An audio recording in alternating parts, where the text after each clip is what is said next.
Welcome to the Money Insights Podcast, where high-income earners come to learn wealth-building strategies that will take them from high income to high net worth. With your hosts, financial and wealth-building experts, Christian Allen and Rod Zabriskie. Welcome into today's episode of the Money Insights Podcast. I'm your host, Christian Allen. With me, as always, my good friend and co-host, Rodney the Pod Zabriskie. Rod, what's going on, man? Hey, I am doing great, and I am glad to be here on time. I had a crown that cracked here a couple of days ago, and gratefully, I work with a really good dental office. They were able to get me in this morning. First thing, got it patched up. We're not out of the woods yet. Okay. You know, these things take time, but at least we got it. Everything's good. No pain. I'm All ready right. to Well, roll. shout out to Rod's dentist office. What's their names, Rod? Maybe you should give them a big shout out. We'll have people all over the country going there. Mountain View Dental in Payson, Utah. All right. Mountain View Dental. Shout out to you. Okay, Rod, today we're going to do part two, kind of a part two. This might even be kind of a bonus episode. So maybe I'll start it this way. Last week, we talked about why you can't be thinking like a financial advisor to build like real generational wealth. And so today we're kind of doing a little bit of a follow-up in the sense that we're talking about the financial advisor world, but we're talking about it specifically how it applies to you as investors, as potential clients of financial advisors, so that you can like understand what this world looks like and really make good decisions based on that. So here's what I want to do, Rod. We're talking about the fiduciary fallacy, right? We need to start by making sure we understand what a fiduciary actually is. And we're going to break it down into two standards that exist in the financial world. We have the fiduciary standard and we have the suitability standard. Rod, break down the two different standards for us and just give us an idea of what they mean, why they even exist. Okay. Sure. Yeah. So the fiduciary standard is basically something that requires the advisor to always act in the best interest of the client. At its core, that's what it is. We'll talk about kind of the ancillary pieces of that, but that's really what it means, right? Every time the advisor makes a recommendation, it's always going to be in the best interest of the client. Okay. That seems easy enough. I feel like all the financial advisors I've ever met are doing exactly that. So well, it seems easy enough. It seems basic enough. It seems obvious enough that if I'm going to ask for someone to help me accomplish certain goals, that any recommendations they give me are going to do that, working towards me accomplishing my goals. Right. You would hope so. Right. You would. So absolutely. It's interesting because the fact that we even have this suggests that, well, maybe we need it. Right. Maybe there is a need for it. So anyway, the point is a lot of times financial advisors weren't necessarily acting in the best interest of clients. And therefore, the idea was, how can we try to create a higher level of scrutiny, a higher level of accountability, right? So now whether that's happening or not, that's up for debate, but at least at the core, good intentions. There was good intended people inside the securities world wanting to make sure that we're taking care of the client. We're having hopefully less financial advisors take advantage of their clients in ways that they shouldn't. Yeah. Fair? Yeah. Creates a standard. Okay. Yep. And so there are specific designations and certifications that this applies to. So if you're a registered investment advisor or RIA, you often hear people call people an RIA. You have a Series 65 or 66, things like a certified financial planner, and there are other designations like that, where when you receive that designation, that certification, you sign on the dotted line, committing yourself to this fiduciary standard of always acting in the best interest of your clients. I think there might even be like a financial fiduciary designation that exists out there now. But things like CLU and CHFC, some of those like more long-standing, reputable designations also have or affiliate that kind of fiduciary standard with them. So yes. Yep. Okay. So now, so they've created a standard. Well, what does that mean? Well, it means a few things. Well, we talked about the core of it is working in the best interest of the client. But in order to do that, they will will disclose any conflicts of interest that they have or might have. The compensation has to be transparent, stated up front, and I guess supposedly in the favor of the client, right? Yeah. So all those fee-based, things, by the way, seem positive to me. Yeah, and we're all on board, right? Having a standard out there matters, right? So, and I do think what you were about to say, I cut you off there, but I think this is an important point. Inside of that world, it's typically what they call a fee-based model. But I think I need to delineate a few things.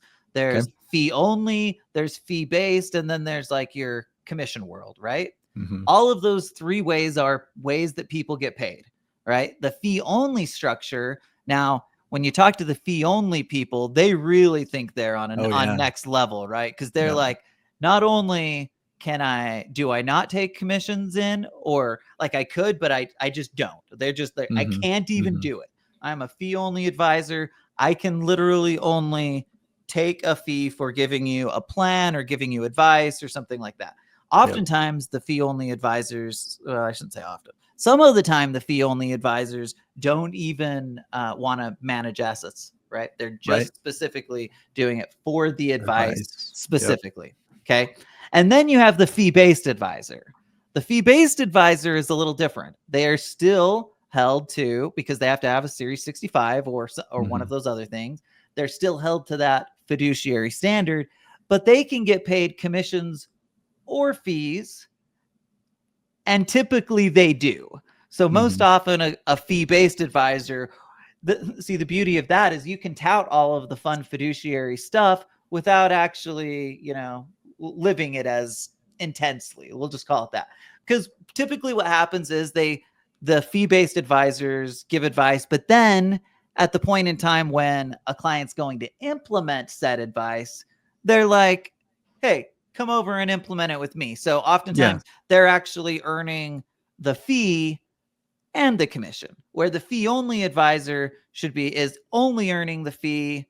And okay. So then you've got the third world, where now we're outside of the securities world, and you just have, actually, I shouldn't say that. You have a Series 7, like a stockbroker in that world, or a registered rep. That person is on a commission basis, right? So they sell a stock, they sell a mutual fund, they get some sort of a commission for that. So those are kind of the three. And then of course you have the insurance world, which is on a commission-based structure as well, more like the stockbroker world. So now we have like all of these designations coming together. Hopefully that was clear as mud. And I think that helps us transition into the second standard, which is the suitability standard, because some of the ones you just mentioned, the Series 6 and 7, the life insurance, etc., that fits more under this suitability standard. They're not technically designated or they're not technically required to sign this fiduciary commitment standard. And basically what the suitability is saying is that any recommendations that you're making have to be suitable for the client. There's a minimum of like a minimal bar you have to clear before you can make the recommendation to the client. And that would be something like, in our world, the thing we see this is like if I'm selling someone an annuity and the insurance or the company, the annuity company is saying, we won't allow someone to get more than whatever, 50, 60, 70% of their net worth inside of an annuity. And so we have to basically lay out all of their net worth, where it is, where the liquidity is, all these different things, so that the company can see clearly that we're meeting that suitability standard. Yeah. The big difference between the suitability standard and the fiduciary standard is that inside that suitability standard, I can recommend one of many things that could be good for the client, or that, again, suitable is the right word. I shouldn't even use good. Yeah. I can recommend any of these things that would be considered suitable for the client. It doesn't necessarily have to be the best thing, right? Yep. So by the way, all of this sounds really great, right? Like when we compare these things, I would most certainly prefer to live inside that fiduciary standard. Is that fair to say? Agreed. Yep. Okay. Is there anything else on the suitability standard that we missed? Do we cover all of the I think so. Yeah. On that? I think so. Okay. At the end of the day, the idea is that it's just overall less strict disclosure obligations kind of period. So, Rod, I think the next question that we have to ask ourselves is this: does the fiduciary standard actually protect people? Okay, so let's jump into it. Where do you want to start? Yeah, so let's start with let's put it this way. If I'm a certified financial planner, I show up at work every day because I'm going to get paid for it, right? So am I acting in my own self-interest when I sit down with people and make recommendations? Yes, right? So, but what the fiduciary standard is saying is I have to do it in the best interest of the client, right? Yes, of course, I'm going to get paid for it. But what's interesting is that I am still acting in self-interest when I do that. We just have to recognize that, right? Okay, so what you're saying is, and this is something I say all the time, there's always inside the financial world a built-in conflict of interest. That's not going away. It doesn't matter if I sign a fiduciary standard. I am still getting paid to do business with you. By the way, in many, many businesses, there is a conflict of interest, right? Right. Anytime that you're trying to sell somebody to do business with you, that there exists a conflict of interest. I'm going to get paid by doing this. So that's just the name of the game. And we're not going to be able to get away from that. And I don't think, and I think the reality is that the securities industry has seen a problem in financial advisors not doing what's right for clients enough that they were looking for a way to increase accountability, like we talked about. Right? Yeah, increase accountability and have a standard. Like, how do we measure whether they're properly, doing what they do, right? Mm-hmm. Okay, so a couple things are important to keep in mind.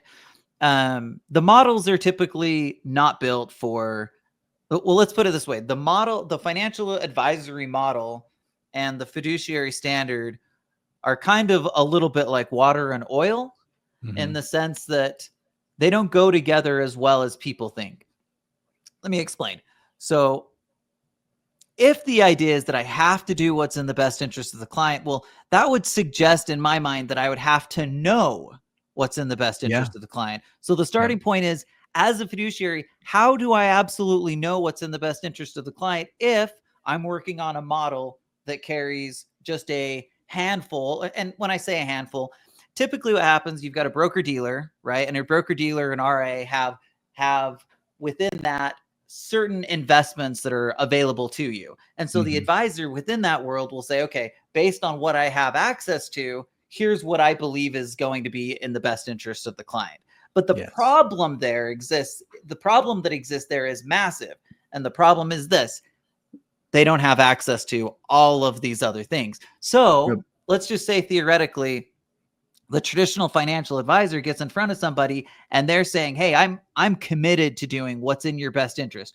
Unless it's like real estate or something like that, because I can't get paid to do real estate. Right. So it works to an extent, but then suddenly it becomes broken when you have to go outside of the model. So that's an important element to remember, just again, because we're trying to figure out, is this fiduciary standard actually protecting people in the way that we want it to? And I would say, like, it has some value, but it also has some weaknesses. And that's kind of what we're digging into. Yeah. Or what often happens is if I say, well, I'm interested in investing in real estate, they'll work it back into their model. Oh, great. Well, I have a real estate investment trust that I can put in front of you. Right? This REIT that then now fits inside of my world. Or I want to go out and buy precious metals. Well, why don't we just put you into some funds of gold? So now you're investing in gold, but you're not actually buying the actual, coins or bullion, right? Yeah. Yep. So you're getting some element of that, but again, the core issue still is that there's not access to those things, right? And again, this is what we talk about all the time. This is why we tout the alternative investment space so much, because that's the entirety of the world that traditional advisors don't have access to. And in our experience, that's also where we're seeing people have the most success building wealth in a really prolific, multi-generational way. Okay. A couple other points, Rod. Legal doesn't always equal optimal. What does that mean? Well, but that I can be making recommendations and I can literally think that I am working in the best interest of the client, and I just don't know, right? Like you said earlier, maybe I don't know what's in the best interest, and or I'm not an expert in all things. I don't get paid to do some of these things, and so I'm not recommending a full broad spectrum of investments. I'm giving them just what's in my purview, what I know, what I'm licensed to sell, etc. I don't get into any of the other stuff, but so it's legal, right? Yep. Okay, so that's well said. Legal does not equal optimal. And like we talked about, the business model just across the board doesn't necessarily drive toward what we think it does. Because again, when we hear this idea that, oh, a fiduciary has to do what's in the best interest of their clients, like you would assume that they would have access to all of the things that would potentially be in the best interest of client, which of course is not the case. Okay, I want to dig in. I want to like get to the crux of the issue here. Okay. There's a handful of points I think are critically important. Number one, and this might be really obvious, but having a fiduciary designation doesn't actually make someone honest or ethical. In fact, as we've talked about, I held the Series 65 for over a decade, and I am 100% certain, Rod, that I was no more, let me try this. Let me make sure I say this correctly. I was no more honest then than I am today. Shocker. Regardless of whether I held those. So there's just so many, like, I get the idea that there's like, this is at least somewhat of a facade because there's some real problems here. And this isn't even on our rundown, but I'm just going to go on a little bit of a rant here, Rod. So okay. I've had some issues with contractors in the legal space, right? And so, and this has been going on a long time now. Like right. We're talking like 2 years, right? And I don't know when it's going to get resolved. Like it's just slow and painful. Well, the other thought that just came to my mind is even if the fiduciary standard carries with it a more stringent legal obligation, the issue is it's so damn hard to actually hold people accountability for legal stuff that, rarely does it even happen. So, and the reason I say that is because unfortunately I have had the, unfortunate opportunity of being around advisors who weren't very honest. And can I just tell you, they very rarely get held accountable for what they do. Yeah. Like I can literally point to a couple of people that I've worked with in my career, and I cannot believe that they still hold licenses or still part of the industry, and they are absolutely fiduciaries. They hold the licensing that's required for it, but they're not honest people, right? And is it sometimes true to say that those are the very people that tout it?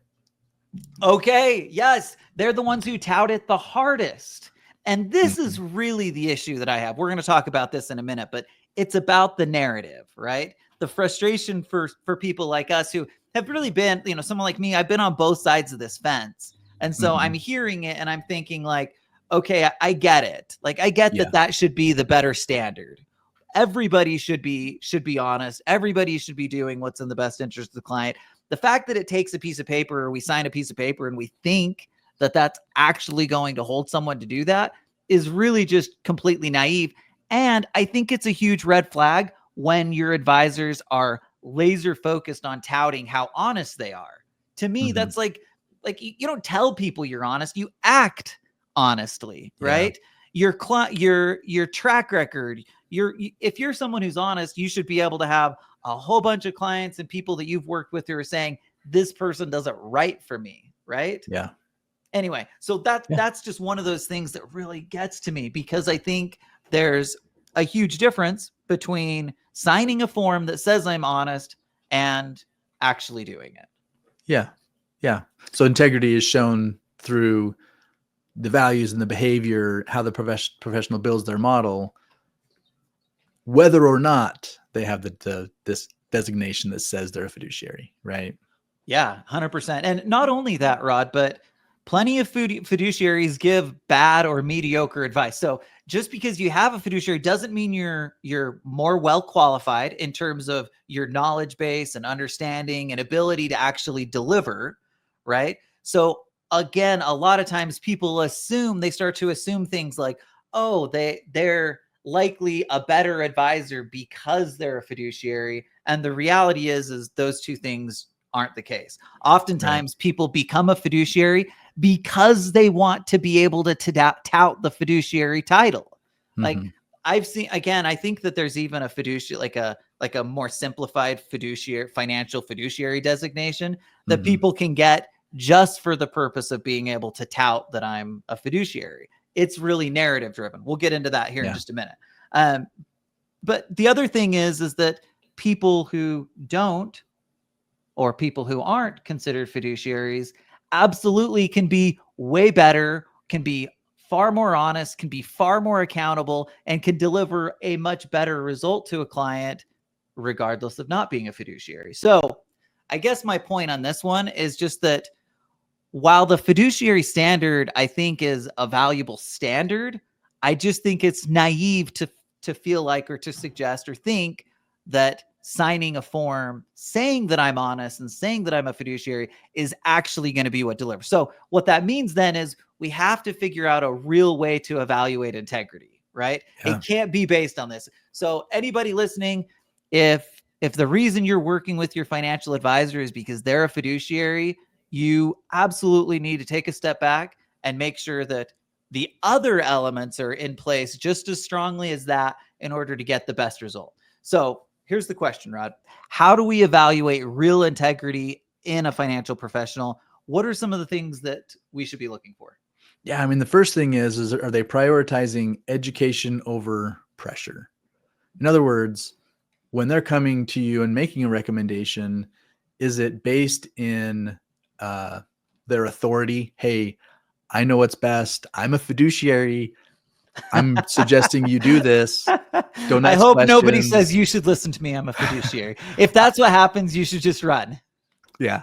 Maybe they're not saying it directly, but if that's the presentation comes across that way, like, don't ask questions. Don't question me. I know what I'm doing. Yeah. I'm a just fiduciary. Sign on the dotted line and transfer your money over. They should absolutely be educating. Right. And okay, it goes both ways. Number one, they need to be asking the right questions to understand what you're looking for as the client. And when they come back and they say, okay, here's what I'm recommending, they should absolutely be saying, here are the reasons why, here's what you should expect, and here are the ways that it accomplishes what we're trying to help you get to your goals. Absolutely. I feel like, Rod, these handful of things have to be in alignment. Number one, do they prioritize education over pressure? Yep. Now, this is just, again, in my mind, that should be part of the fiduciary standard. Don't pressure people, right? But the reality is that's not. So we have to ask ourselves that question and do real evaluation when I'm meeting with these people, when I'm digging into information. Am I understanding it at a level that's giving me the ability to make these decisions on my own? I'm not feeling the pressure. That's critical. We just genuinely believe in that philosophy. Second one, are they transparent about how they get paid, right? Now, transparent about how you get paid doesn't just mean that it's in the document somewhere, because here's the deal. When you go to sign or open a brokerage account or an advisory account, it's going to be like a 200-page document that you're going to be going through. Yeah. I know it's a little different today when we have the electronic world, but the reality is the actual forms are just as long. It's just as easier for you to go to the places that require your signature. So remember, what's happening there is we're going through this massive document and we're going and just signing places.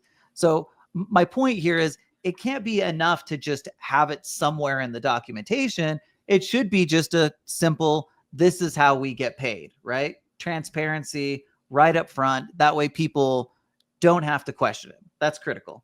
And then I think another one that's important are the people who are recommending the strategies using those very strategies that they actually recommend. Now, this one is a little bit tricky. It's not like you can necessarily tell people, hey, I want to see documentation that you're doing the exact same thing, but you can usually tell, right? If you're asking them, how do you use this strategy in your world? Why? You know what I mean? Get an understanding of whether that's actually happening, because it's hard for me to believe that. Now, every situation is different. So a financial advisor that, has a net worth of $500,000 and they're advising someone that has a $10 million, which that might be a problem in and of itself, but obviously they can't do the exact financial strategies. So I think that there's common sense that has to exist within that framework too. But at the core, the principles, the strategies, the concepts that they teach, they should be using and they should be finding success with. Okay, is their model aligned with the goal? When I say there, is the advisor's model aligned with the client's goals, or is it just optimized for gathering assets? So we talked about the different models that exist out there. And one of the things that all advisors, or I shouldn't say all advisors in the fee-based or brokerage world, their primary goal is to gather assets, right? And so you have to make sure that it's not just about gathering assets from anywhere, regardless of who. A lot of people will have areas that they're focused on, that they have specialty, that they have expertise in. And I think when you're meeting with people, understanding whether they're a generalist or understanding whether the things that they can provide for you are actually going to be optimized for your benefit, I think is really critical. And finally, are you getting cookie cutter strategies or are they customized to you? Now, again, this is a difficult one, but I think there's ways to do this. The easiest way is probably to talk with a couple of clients from the advisor. So what I typically would recommend is somebody get a few recommendations of people they've worked with. And then as you're sitting down, you can kind of understand, or what's the right word? You can compare what's happening with, let's say you meet with 3 of those people, and you can quickly, kind of get a vibe for, okay, what kind of things did they recommend? Why did they recommend those things? Anyway, my point is you just want to make sure that you're going to somebody who's actually delivering real value, not that's just spitting out a cookie cutter thing. And by the way, this is a big thing. So when I was in this world, and the reason I know this is because I was in this world, most advisors have a couple of go-to places. That's it. They're not literally saying, remember how we talked about how the traditional advisory world has this limited scope? It's even more limited because guess what? Typically, they find a couple of things or a handful of things within that limited scope, and they just do it again and again. Why? Because it's way more practical. It's way more practical than learning everything about a bunch of different investments that are out there, learning, you know what I mean? So what ends up happening, and it becomes more efficient for them.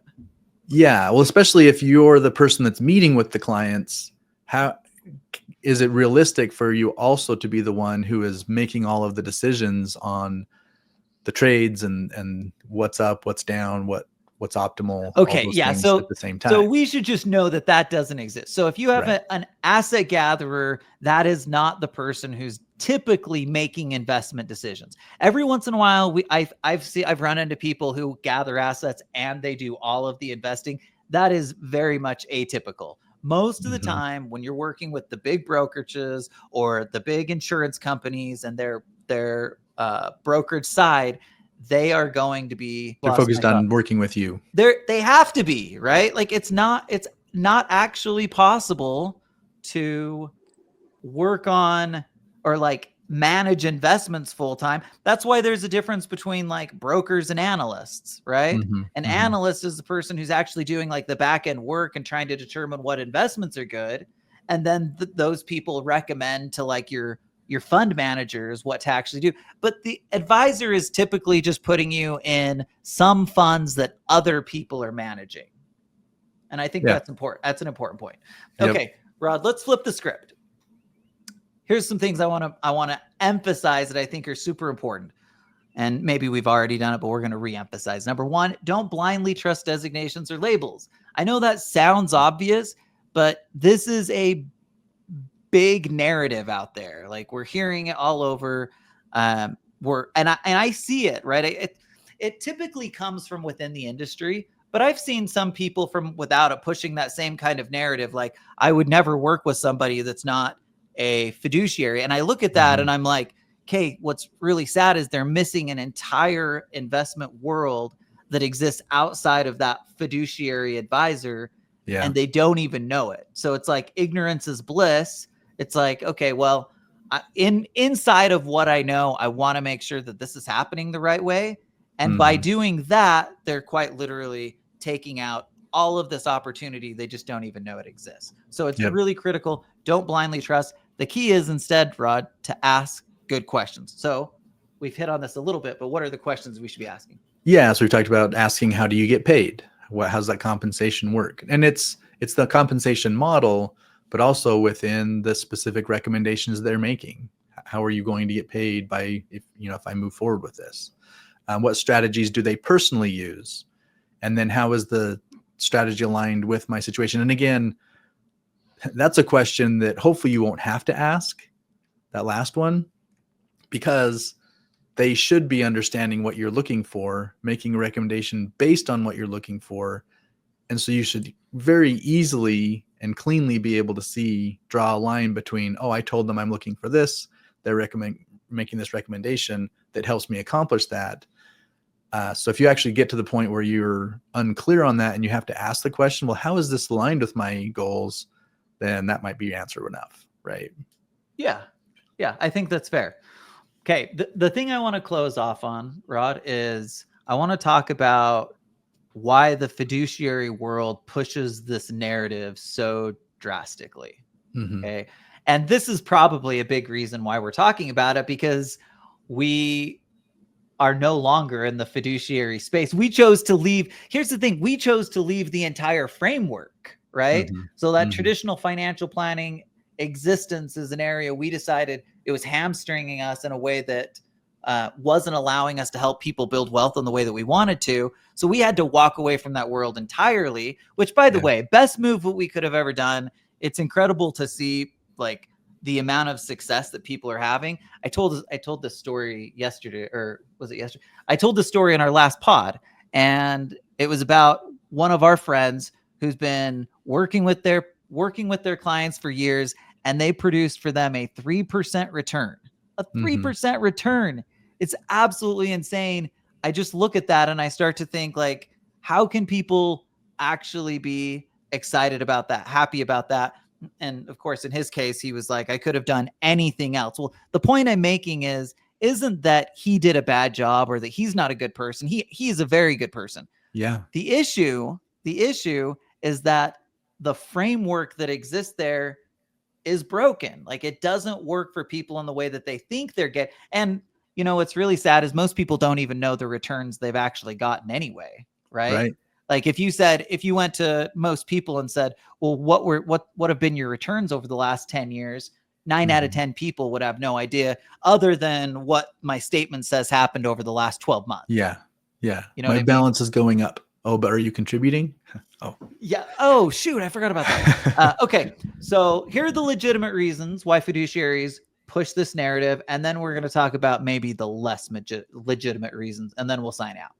First, like we've talked about, there is a legal obligation to act in the client's best interest, and that does exist. Now, again, you have to ask yourself, like, how much value that legal framework actually provides for us, because, like, it's extremely difficult to actually prove these things out. And it's funny, Rod, I don't think I've ever told you this, but in my mom's situation, what they did for her was incredibly, it wasn't just not on the fiduciary side, it just wasn't suitable. It wasn't suitable. Yeah. It was entirely bad. So because it was so poorly put together and it was so clearly built for the client or for the advisors to make money, not to necessarily like support my mom and her, like the rest of her life goals. We actually like filed a complaint with the state of Utah insurance, and we tried to push that. And guess what? It got like nowhere, got nowhere. Like my point is just to say that actually holding accountability is really, really difficult. So it's nice to have that paper that I've signed that says I'm a fiduciary, but the reality of actually holding people accountable for it is just a totally different game. Okay. But that said, there is a defined legal obligation, and therefore the repercussions for not doing that are theoretically supposed to be more severe than if you don't. Same thing with the disclosure, right? That's a good reason. Like those are positive things, and the transparent compensation structure. Those are like what I view as legitimate reasons. Now, again, they're legitimate reasons to the extent that they're done correctly, or correctly is not the right. They're done in a way that actually creates the value and the transparency that you want. So in again, the best interest of the client. putting your fee schedule at page 82 of your 190 page ADV, like that just may not be all that helpful. Do you know what I mean? But actually having a conversation with people, that is. So those are still legitimate reasons. Okay, now let's talk about what we would qualify. We'll call them the illegitimate reasons, Rod. Okay. Illegitimate reasons. Number one, and this is crazy, but we hear it all the time. We're more honest because we're fiduciaries. Like it's crazy to me to think that exists. To me, like that narrative in and of itself makes me question somebody's integrity. The idea that they would think that they're more honest because they've signed a document that says they're a fiduciary just doesn't resonate to me. It doesn't make any sense. Yeah. And like you said earlier, they're may or may not be saying it that way. I'm more honest because of this, but I've been in meetings where, they're saying it. You're right. They're not saying it that direct, but they're saying it. Yeah. So the fiduciary's there, and then they're, I was invited to the table because I was making a proposal for one of our strategies. Right. And so we're in there and we're in this meeting, and multiple times during this meeting, the other advisor reminded the client, hey, look, I'm a fiduciary. I have to work in your best interest. And then carried on with, whatever point they were going to make. And the fact that they were overdoing it made me wonder. Well, and it actually didn't make me wonder because I knew what I was proposing and they didn't understand the nature of what I was proposing. And so every time they said that, it was basically because they were going to say, and I just see holes in this. I don't think this and this and this line up with your goals. And I'm over there thinking, well, you don't understand the proposal because what you're just saying doesn't make any sense as it relates to their goals, or you don't understand their goals. Right. So anyway, he didn't come out and say I'm more honest than this guy because I'm a fiduciary, but that's ultimately what's happening, right? So what they're saying, and so what happens is that anybody that's not in that fiduciary world, you are by default not honest, or less honest. You don't know what you're doing, right? Or you don't know what you're doing. Yeah. It can't be the fiduciary that doesn't know what they're doing. It has to be the other person that doesn't know what they're doing. Right. Because if you've signed a form to suggest that you'll do what's right in the best, or you'll do what's in the best interest of the client, that means that you're more knowledgeable, right? Doesn't it? Okay. So non-fiduciaries can't be trusted is really what they're saying, right? They're making a distinguishment between us and them. So when I hear this, I don't view those people. I don't look at that and say like, okay, yeah, they're more honest. What I view them as saying is, hey, I'm using this as a sales narrative to get you to come to me over somebody else. So in my mind, it is more often a sales narrative than it is actually a core belief. And I think if you're one of those people who values the fiduciary standard, then when you're meeting with someone, you have to try to determine, is this a narrative, or do they genuinely believe this at heart and are willing to live and abide by those same principles that they've signed? Because if you can get that, then you're in a good place, right? Absolutely. Yep. To your point, Rod, fiduciary doesn't mean comprehensive planning. There is nothing about being a fiduciary that makes you smarter. Now, if you've gone and gotten a CFP designation, you've gained more knowledge, or at least, again, I say that a little bit begrudgingly because it's knowledge based in specifically within that traditional financial planning world. You've definitely got that. And that I think is important, but that doesn't have anything to do with being a fiduciary. Okay. And then the last one is this: fiduciary doesn't mean safety for the client. Sometimes they suggest that that's what it means, but it doesn't. It just means, again, that they are supposed to be acting in you as the client's best interest, and that there is a supposed legal obligation to do so. So what's the reality of this? again, I don't want to just say that everybody who's touting being a fiduciary is on the wrong end of this. I think that there's probably some validity to people who are doing it, but more often than not, it's people who are driving it for sales, not because they're genuinely like, hey, that's like the value that I provide. And again, I would suggest this. Nobody is going to be more honest. If they say they're more honest because they sign a piece of paper, you can probably expect that they're actually not more honest. Because in my mind, again, being on both sides of the table, it seems absolutely ludicrous or ridiculous to suggest that I'm going to be better at doing what's in your best interest because of that. I should just have that within me. So if you're not one of those people if you're not working with someone that you can tell that they just do what's right for you. And again, there's so many better indicators of doing what's right for you. Your Google reviews are going to be a much better indicator than somebody suggesting a fiduciary, because that's like third-party validation. Whereas here, this is just you self-suggesting, I'm going to do what's right for you. Like, it's crazy. I had a guy I worked with a guy who used to go on these little rants about how the company that he worked for was, let's put it this way. There was a natural trust between the individuals and the companies and the company he worked for. And he would do everything in his power to bring those two together. And it was all a big sales facade. He's very much a traditional advisor. There's a lot of good ones. Let's be clear. We're not suggesting it's all one or the other. So this isn't like a narrative on financial advisors and whether they're honest or not.